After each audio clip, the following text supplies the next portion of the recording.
Bom, o tema que eu escolhi para falar nessa semana foi o tema que inclusive está em discussão nos estudos da casa, nos trabalhos de segunda e quinta, que é o capítulo 5, né, a nova temática, Bem-aventurados dos aflitos. Bom, e quando a gente pensa nessa temática de bem-aventurados os aflitos, a primeira coisa que eu entendo que nós precisamos pensar é: o que é a aflição? O que seriam esses aflitos, né? A aflição nada mais é do que aquilo que nos angustia, né? Aquilo que nos deixa tenso, que nos deixa preocupados, que nos deixa tristes, é uma aflição, algo que nos aflige. E por conta desse contexto de aflição, muitos de nós temos o hábito ou o mau hábito, às vezes, de generalizar todas as coisas. No capítulo 5, Jesus introduz essa temática, né? Os espíritos introduzem esse estudo acerca das passagens da Bíblia, como já foi dito várias vezes. Eu queria ler, né, esses dois versículozinhos que falam da introdução da temática discutida. O item 1 diz o seguinte: Bem-aventurados os que choram, pois que serão consolados. Bem-aventurados os famintos e os sequiosos de justiça, pois que serão saciados. Bem-aventurados os que sofrem pela justiça, pois que deles é o reino dos céus. Esses três versículos estão no livro de Mateus, capítulo 5, versículos 5, 6 e 10.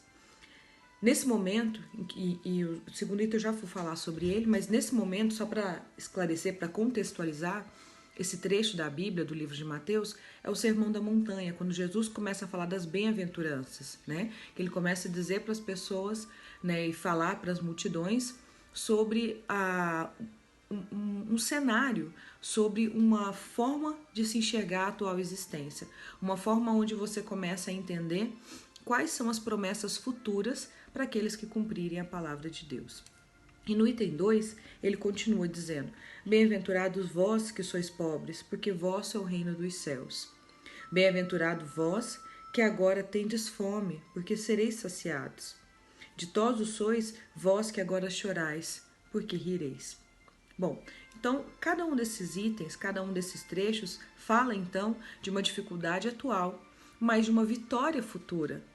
Quando a gente pega o termo bem-aventurança, né? Aventurança tem relação com uma jornada, com uma aventura, né? Com um caminho a ser trilhado. Uma bem-aventurança, então, é trilhar esse caminho bem. E aí quando Jesus diz: Bem-aventurados vós que chorais porque rireis, remete claramente a nós a justiça da reencarnação. Porque, afinal de contas, em algum momento, Jesus, em toda a sua palavra, ele preconiza, né, você se enaltecer ou ficar feliz porque você sofre. Bem-aventurados, né? Felizes são aqueles que choram porque irão rir. Qual o sentido de eu dizer que alguém está feliz hoje por sofrer ou por não estar bem? É exatamente por entender que existe uma recompensa futura. E por que então eu tenho que estar feliz, alegre, por saber que hoje eu estou triste? É muito complexo isso. E se não fizermos uma análise mais aprofundada, isso passa de maneira superficial. É exatamente por entender que existe uma justiça reencarnatória, é exatamente por entender que somos herdeiros dos nossos próprios atos e que é o processo de crescimento contínuo que nos dá, né, a dita salvação, o céu, como Jesus disse. É exatamente por entender isso é que frases assim fazem sentido. Bem-aventurado, vós que chorais. Mas por que nós choramos hoje? Porque em um passado remoto, né, em uma outra encarnação, tivemos a oportunidade de praticar o bem e infelizmente não fizemos. Tivemos já a experiência de vidas anteriores, aonde infelizmente, já que somos herdeiros dos nossos próprios atos, não fizemos bom uso daquilo que tínhamos. E agora temos que nascer com inúmeras, talvez, dificuldades, limitações, né, restrições, para que nós possamos alcançar os céus. E aí, quando nós choramos hoje por essas restrições, por essas dificuldades e limitações, Jesus nos diz: bem-aventurado, vós que chorais. Porque hoje você está tendo a condição, eu, você, todos nós, de resgatarmos os males que cometemos. Mas que ao fazermos isso, ao resgatarmos o mal que cometemos, o céu será nos dado por acréscimo. Exatamente porque teremos cumprido as nossas mazelas, teremos melhorado. E a partir disso, seremos merecedores de um céu. Seremos merecedores de uma vida melhor. Por isso Jesus diz, bem-aventurado vós que chorais, porque estão tendo a oportunidade de resgatar os erros. Porque a partir do resgate realizado e da missão cumprida, vós rireis. Quando Jesus diz, bem-aventurados os que choram, porque serão consolados. Da mesma forma, todos nós que sofremos aflições e que choramos e que passamos pelas dificuldades, seremos consolados pelo Pai. Estamos sendo no caminho, durante a jornada, durante a trajetória, e alcançaremos o céu em recompensa a isso. É exatamente esse movimento de progressão que justifica quando Paulo diz que ele combateu o bom combate, ou seja, ele foi bem-aventurado. Na verdade, ele teve uma aventura, uma jornada de vida e ele a cumpriu bem. Bem-aventurado. E aí, continuando as bem-aventuranças, Jesus diz, bem-aventurado vós que sofreis perseguições pela justiça, pois que é deles o reino dos céus. Ora, a justiça nos persegue. De que forma? Pela lei de causa e efeito, pela lei do retorno. Todos aqueles que praticam os seus atos, espalham seus atos pelo mundo, vão colher as consequências desses atos.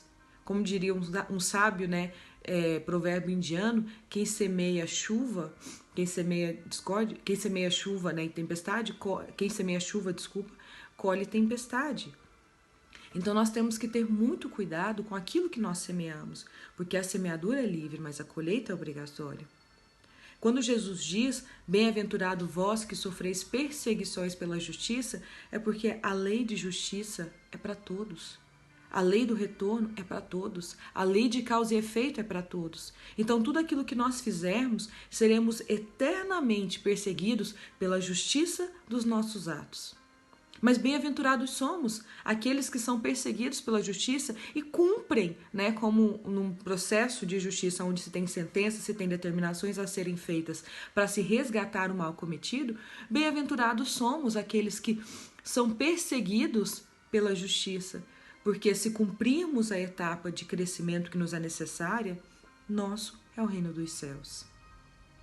No Sermão da Montanha, Jesus fala o tempo inteiro de previsões de uma vida futura, de ações que precisamos tomar hoje para alcançarmos as benesses do futuro.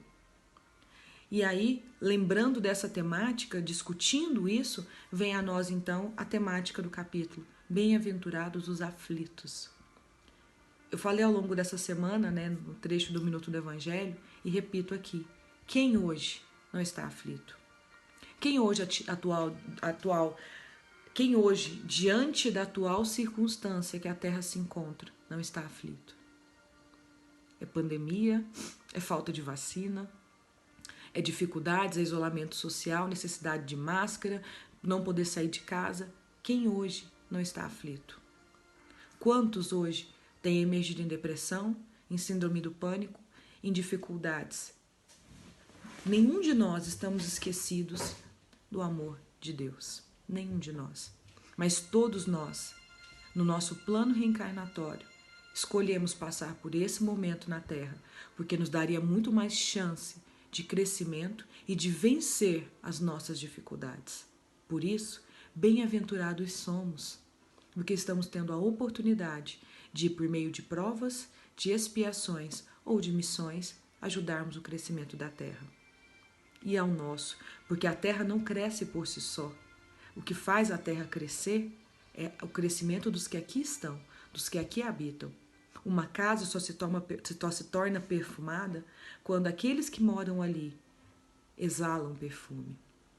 É o reflexo daqueles que ali estão. Por isso que hoje, no momento em que nós estamos vivendo, é tão importante ajudarmos uns aos outros, darmos a mão uns aos outros, para que juntos possamos emergir luz e vencermos as dificuldades que estão por aí. A aflição é uma causa necessária, é um reflexo necessário para uma causa anterior.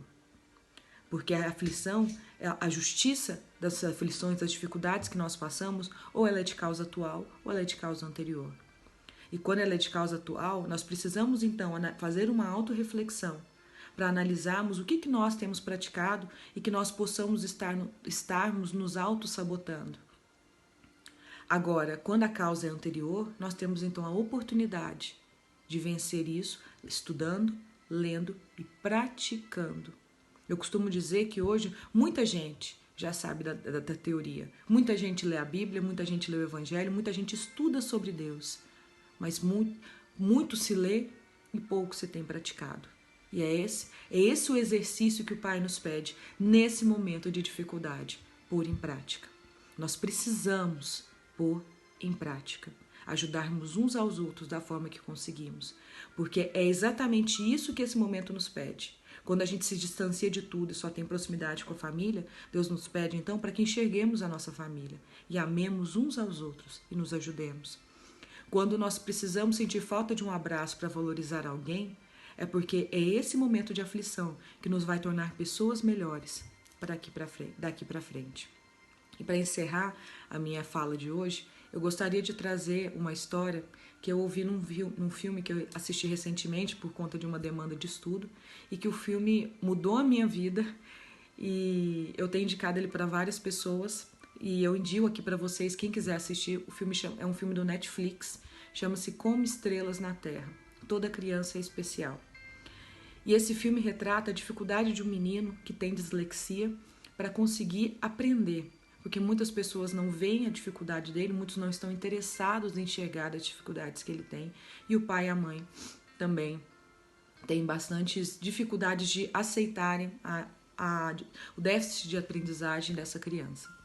E um trecho do filme, aliás, que me chamou muita atenção, que eu quero compartilhar com vocês aqui. Num dado momento do filme, o professor questiona ao pai se a mãe dele pesquisou sobre a história das Ilhas Salomão. E o pai diz que não. E o professor então conta.